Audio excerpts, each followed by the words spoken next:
Hello, League fans. My name is Jason Funzy Davis, and this is Running Down Mid. It definitely looks like I'm all by myself. It looks like Exile's not going to be joining us this week. Something about avian flu and a pigeon? I don't know, but I've got two great matches to talk about. The third place match with FlyQuest and P1, plus the finals, of course, between C9 and TSM, which I'm happy to announce that our new reigning champs is going to be TSM with another title back-to-back, clinching both summer and now spring, and that's going to go ahead and give them the seat into MSI, which I'm hoping they do really good in the international stage so that we can be proud of North America. But let's go ahead and get into the nitty-gritty, and let's talk about some of that action we had. And I cannot stress enough about how awesome it was to see P1 and FlyQuest go neck and neck and just 5-game it all the way, and not a reverse sweep, not this week, but it was just awesome to see two teams that knew that they were trying to get those champion points because they want to go to Worlds, and it looked like it could have gone both ways. FlyQuest had a great showing. Games had Moon popping off early. Games had a Nori popping off early. We got to see a Nori on Ivern more, which I love when he plays Ivern, just as much as I love when he plays Rengar. But what really stood out of those is Altec's Game 2 Penta was just amazing to see on such a high caliber stage. Like, you don't expect somebody who's got that many fans around him screaming to be able to just go into it and just crush the other team with a penta, but man, it was so great to watch.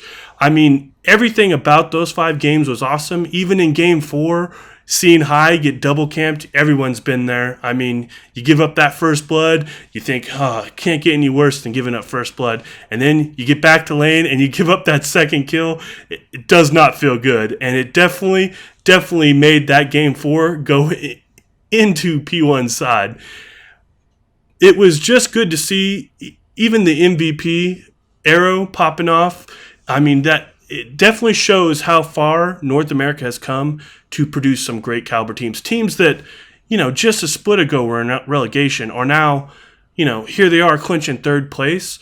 P1 has come a long way from one team to the next in just one split, and it's definitely showing. I don't know if it's just the fact that they brought in so much new talent, maybe a coaching change behind the scenes, but it's definitely improved their whole team, and it's definitely shown in the fact that they were able to clinch that third place spot, and just amazing to see.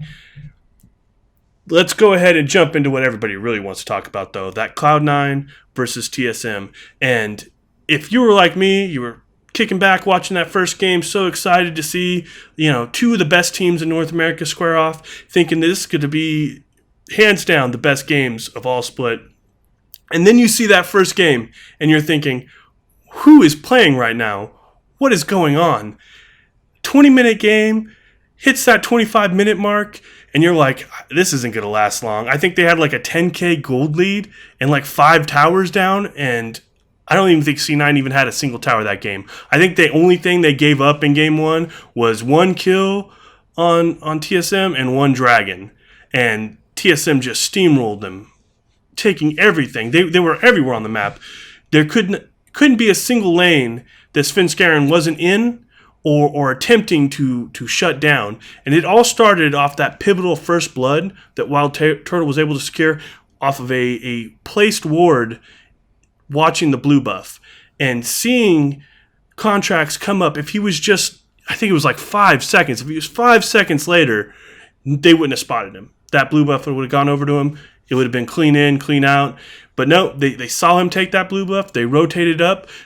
I mean, just seeing, Biofrost come in there, kind of hurt him to the blast cone, him jump over, and right there, Wild Turtle was waiting for him, hits him with the net, and then finishes him off. It was, from that point forward, the whole game just steamrolled. And Hanser just being a monster that whole game. And then you take that momentum from the Game 1 and you take it into Game 2, and then they turn up the heat even more.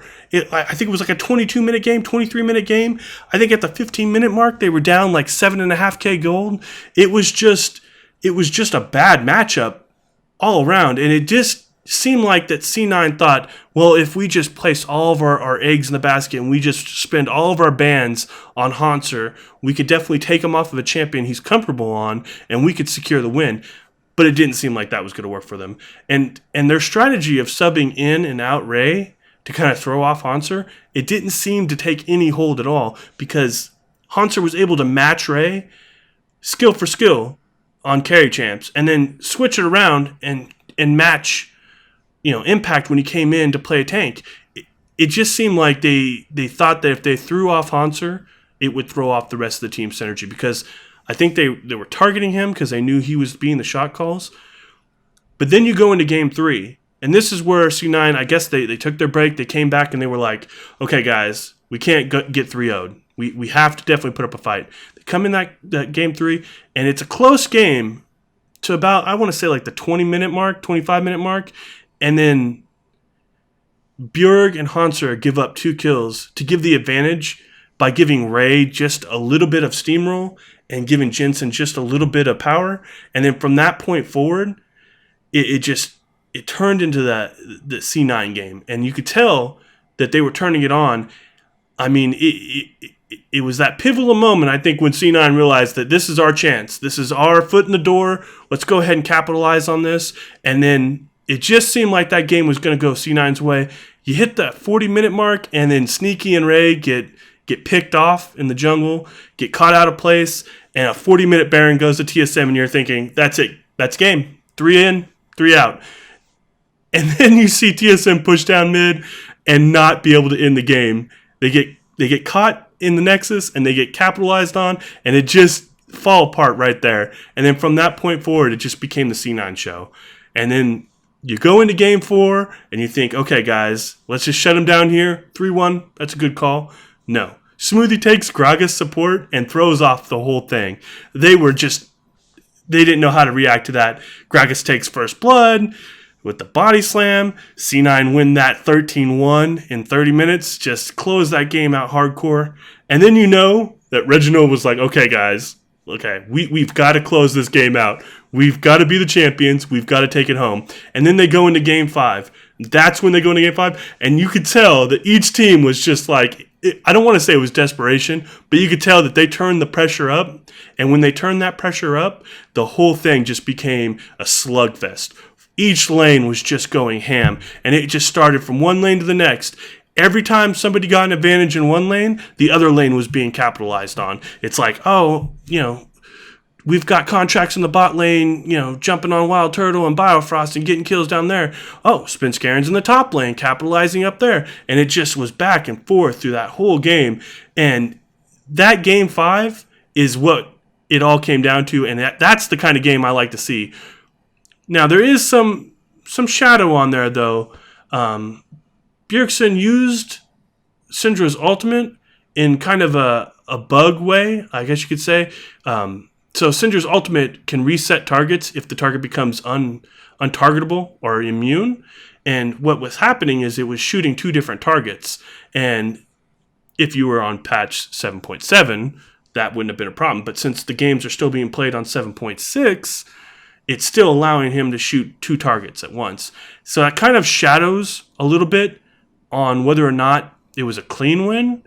But the fact that it came down the way it did, I really think that if Jensen didn't get caught out and didn't miss using his hourglass, which was critical at the moment that he needed to use it, I think that could have gone completely different in the team fight that ended the game. And the fact that even though they gave up Baron, Bjergsen's call to cut the wave in mid and then go apply the pressure down on the Elder Dragon was probably the best call I've ever seen. And it's just like his call with Ryze, where he's like, okay, guys, let's not pressure the Elder Dragon. Let's just TP into their base with Ryze ultimates and take out the base. They'll be too busy down there, and we'll get the win that way. It was that clinch moment where Bjergsen's experience and his shot calling is what pays off dividends, because he calls that Elder Dragon move, and nobody on C9's like, well, yeah, they're not going to stay and fight. We've got Baron, we've got the advantage. They're going to want to, defense up and try to hold on to their base. It's not that at all. Not that at all. Not only do they press down bot lane into the Cloud9 base, but then they send back their top laner and their jungle, and they hold off Sneaky and Contracts in the base, which was amazing, because as soon as they got those kills, the game was over. That was it. Cloud9 was done. And again, TSM host the trophy above their heads and go home champions. Done and done. I mean, you cannot call for a better game than that. And now, TSM's got a few days of rest, and it's right back on a plane to go down to Brazil to play in the mid-season invitational. And this couldn't be at a better time for these guys.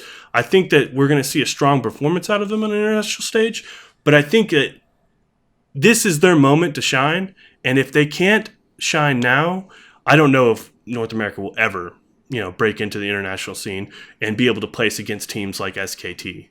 And this is the moment that we need for them to do that. Now, obviously, I don't know how that's going to turn out. I haven't followed the other leagues too well, but I think that as strong as they are mentally right now and as practiced as they are, and based off like some of the interviews I saw with Bjergsen and Hanser and stuff, they've done such a good job of improving small things throughout this split that I think are going to actually help them a lot in international play. And I hope that translates into a great performance for them. And as you can see, that's pretty much going to be it for this week. We're going to go ahead and leave off with a great play, like I said, with the pentakill that we saw this weekend, with Altak clinching that pentakill. And if you want, go ahead and leave a like or comment or share.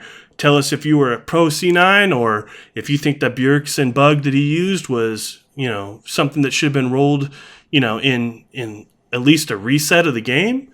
Let us know below. Have a good day. GG.